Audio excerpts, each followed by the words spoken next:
اللہ کی مرضی کیا ہے؟ وہ کتاب الہی میں ہے، قرآن میں ہے۔ تو جس نے فمن اتبع ہدایا، سورہ بقرہ کی میں آپ کو آیت پڑھ کے سنا رہا ہوں، جس نے ان ہدایات کا اتباع کیا فلا خوف علیہم ولا هم یحزنون، ان پہ نہ کوئی خوف ہوگا نہ کوئی غم ہوگا۔ اعوذ باللہ من الشیطان الرجیم، بسم اللہ الرحمن الرحیم۔ اللہم صلی علی سیدنا محمد معدن الجود والکرم وآلہ وسلم۔ سامعین و ناظرین اکرام، السلام علیکم ورحمۃ اللہ وبرکاتہ۔ آج کا ہمارا موضوع یہ ہے کہ شیخ کامل کی ضرورت۔ دیکھیں، دنیا عالم اسباب ہے، ہر کام سبب سے ہوتا ہے، بنا کسی سبب کے کام نہیں ہوتا۔ دنیا میں کوئی بھی کام نہیں ہوتا۔ دنیا کے کام بھی جو ہے وہ اسباب کے محتاج ہے، کوئی بھی کام اسباب کے بغیر نہیں ہو سکتا۔ یہ عالم اسباب ہے اور یہ قانون الہی ہے۔ اللہ تعالیٰ نے یہ کائنات جو پیدا کی ہے، اس کا ہر کام وسائل اور اسباب سے ہوتا ہے۔ پانی یعنی درخت سے پھل اگر اگتے ہیں یا کوئی بھی فصل اگتی ہے تو اس کا ذریعہ پانی ہوتا ہے۔ فصل کو پانی ملے گا تو فصل اگے گی یا درخت اگے گا۔ اسی طرح اور تمام مثالیں ہیں۔ موٹر سائیکل ہے، اس کے لیے مطلب ساری چیزیں تیار ہیں، لیکن اس کے لیے پیٹرول ضروری ہے۔ پیٹرول ایک بنیادی سبب ہے، توانائی۔ پیٹرول ہوگا تو گاڑی چلے گی، موٹر چلے گی، ہوائی جہاز چلے گا، وغیرہ وغیرہ جو بھی ہے۔ تو دیکھیں، اس میں تعصب کی کوئی بات نہیں ہے۔ بنیادی چیز ہے یہ کہ اسباب، یہ عالم اسباب ہے۔ اسباب کو کام لا کے ہی ایک چیز بنتی ہے، اور یا اسباب کے استعمال نہ کرنے سے وہ چیز نہیں ہوتی، وہ کام نہیں ہوتا۔ پانی اگر نہ ملے کھیتی کو تو فصل نہیں اگے گی۔ موٹر سائیکل میں، گاڑی میں پیٹرول اگر نہ ڈالا جائے تو وہ نہیں چلے گی۔ اچھا، جہاں تک ہدایت کا تعلق ہے، ہدایت کے بھی اسباب ہیں۔ اللہ تعالیٰ دیکھیں، انسان کی کامیابی اللہ تعالیٰ نے ہدایت کے اتباع میں رکھ دی ہے۔ انسان ہدایت کا اتباع کرے گا تو یہ کامیاب ہوگا۔ لیکن ہدایت جب انسان تک پہنچتی ہے نا، تو یہ اسباب سے پہنچتی ہے۔ یہ نہیں ہوتی کہ اس کے دل پہ ہدایت نازل ہو جائے یا براہ راست سے اس کو وحی کی جائے۔ یہ طریقہ کار اللہ تعالیٰ کا نہیں ہے۔ ہدایت کے لیے سب سے پہلے آپ دیکھیں، قرآن پاک ہے ہماری ہدایت کے لیے۔ پھر قرآن پاک ہم تک پہنچانے کے لیے اور وہ ہم پہ تلاوت کرنے کے لیے، اسے سمجھانے کے لیے وسیلہ ہے پیغمبر کی ذات صلی اللہ علیہ وسلم۔ اگر پیغمبر نہ ہوتے تو کتاب کیسے ہم تک پہنچتی؟ کتاب تو بنیادی طور پہ ہمارے لیے ہے، لیکن وہ پیغمبر کے ذریعے اللہ تعالیٰ نے بھجوائی ہے، اور ہر جگہ اسباب کا استعمال ہے۔ اب حضور صلی اللہ علیہ وسلم پہ کتاب کون لے کے آیا ہے؟ اس کے لیے بھی ذریعہ ہے۔ حضرت جبرائیل علیہ السلام نے وہ آپ کے دل پہ نازل کی ہے۔ فَإِنَّهُ نَزَّلَهُ عَلَىٰ قَلْبِكَ بِإِذْنِ اللَّهِ۔ اچھا، ہدایت، ہم ہدایت کی بات کر رہے ہیں اور شیخ کامل کی بات کر رہے ہیں۔ شیخ کامل کیا ہے؟ اس کا دوسرا نام کیا ہے؟ اس کا نام استاد ہے۔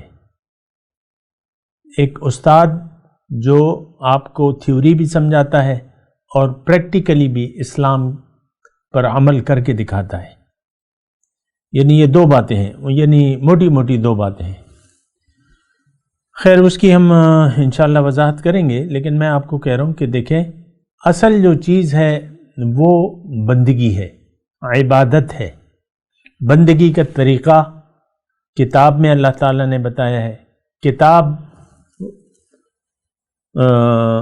حضور صلی اللہ علیہ وسلم کے ذریعے ہم تک پہنچی ہے، اور پھر کتاب کو سمجھنا، کتاب کی تلاوت، اس کے لیے ذریعہ ہے رسول صلی اللہ علیہ وسلم کی ذات، کہ یعنی حضور صلی اللہ علیہ وسلم یتلو علیہم آیاتہ ویعلم الکتاب والحکمہ، حضور صلی اللہ علیہ وسلم کی صفت ہے کہ وہ ایک تو کتاب کی تلاوت کرے اور کتاب کی تعلیم دے اور حکمت کی تعلیم دے۔ تو ہدایت کا دیکھیں اصل چیز جو ہے وہ، ایک بات نوٹ کر لیں، اصل چیز جو ہے وہ ہدایت کا اتباع ہے۔ اور یہ بات اگر میں آپ کو قرآن شریف کے توسط سے آپ کو کہوں تو جو انسان اول آ رہا تھا زمین پہ، سورہ بقرہ میں اس کا تذکرہ ہے کہ اہبطوا منہا فاما یأتینکم منی ھدی۔ آدم جب زمین پہ آ رہے تھے، ان سے اللہ تعالیٰ نے کہا تھا کہ دیکھو تم دنیا میں جاؤ، یہ میں اپنی طرف سے اصطلاحی ترجمہ کر رہا ہوں، دنیا میں جاؤ تو تمہاری کامیابی اس میں ہے کہ تم میری مرضی سے زندگی گزارو، اور میں اپنی مرضی میں تمہیں اپنی مرضی بتاؤں گا۔ یعنی مرضی کا لفظ جو ہے وہ، اللہ کی مرضی کیا ہے؟ وہ کتاب الہی میں ہے، قرآن میں ہے۔ تو جس نے فمن اتبع ہدایا، سورہ بقرہ کی میں آپ کو آیت پڑھ کے سنا رہا ہوں، جس نے ان ہدایات کا اتباع کیا، فلا خوف علیہم ولا هم یحزنون، ان پہ نہ کوئی خوف ہوگا نہ کوئی غم ہوگا۔ تو اصل چیز جو ہے وہ ہدایت کا اتباع ہے، یہ بات نوٹ کر لیں اچھی طرح۔ انسان دنیا میں آ کے دنیا میں جب آتا ہے تو اللہ تعالیٰ نے اس کو اختیار دے دیا ہے۔ اختیار کس چیز کا ہے؟ کہ یہ اگر اپنا مقصد تخلیق پورا نہ کرنا چاہے تو اس کو اختیار ہے۔ ہر چیز اللہ کی اطاعت کر رہی ہے کائنات میں، اور ہر چیز اپنا کام کر رہی ہے، اور وہ کام ہر چیز کامیابی سے رواں دوا ہے اس کائنات میں، یعنی اپنا مقصد پورا کر رہی ہے ہر چیز۔ یسبح للہ ما فی السماوات والارض، اللہ ہی کی تسبیح بیان کر رہی ہے ہر چیز جو آسمانوں میں ہے اور زمین میں ہے۔ اچھا، اب انسان اگر اپنا مقصد پورا نہ کرے اور اللہ کی یعنی نہ کرنا چاہے، ایک میں مختصر بات کہہ رہا ہوں کہ اگر اللہ تعالیٰ نے ہمیں آزادی دے دی ہے کہ اگر اے انسان تمہاری منزل تو میں ہوں، لیکن اگر تم اپنی مرضی سے کسی غیر کو منزل بناتے ہو، اپنی مرضی یعنی یا دنیا کی طرف اپنا رخ پھیر لیتے ہو، تو میری طرف سے تمہیں اجازت ہے، یعنی ہدایت تو آئے گی لیکن میں اس پر تمہیں مجبور نہیں کروں گا۔ میری طرف آنا ٹوٹلی تمہاری اپنی مرضی اور تمہارے شوق پہ منحصر ہے۔ اگر تم اپنے شوق سے میری ملاقات کے لیے تیاری کرنا چاہو تو تیاری کیسے کرو گے؟ اس کے لیے میں تمہیں ہدایت دوں گا۔ لیکن اگر تم مجھے اپنی منزل نہیں بناتے اور ظاہر کو اپنی منزل بنا لیتے ہو، جیسا کہ آج کل ہم سب نے ظاہری کو منزل بنا لیا ہے، تو اللہ تعالیٰ نے ہمیں اس کا اختیار دیا ہے، اور یہ واضح طور پہ اللہ تعالیٰ کی بیان ہے قرآن پاک میں کہ لا اکراہ فی الدین، دین میں کوئی زور نہیں ہے، زبردستی نہیں ہے۔ دین جو ہے، یہ بات نوٹ کر لیں، سارے کا سارا شوق کا معاملہ ہے۔ حدیث کا مفہوم ہے من احب لقاء اللہ احب لقاءہ ومن کرہ لقاء اللہ کرہ لقاءہ۔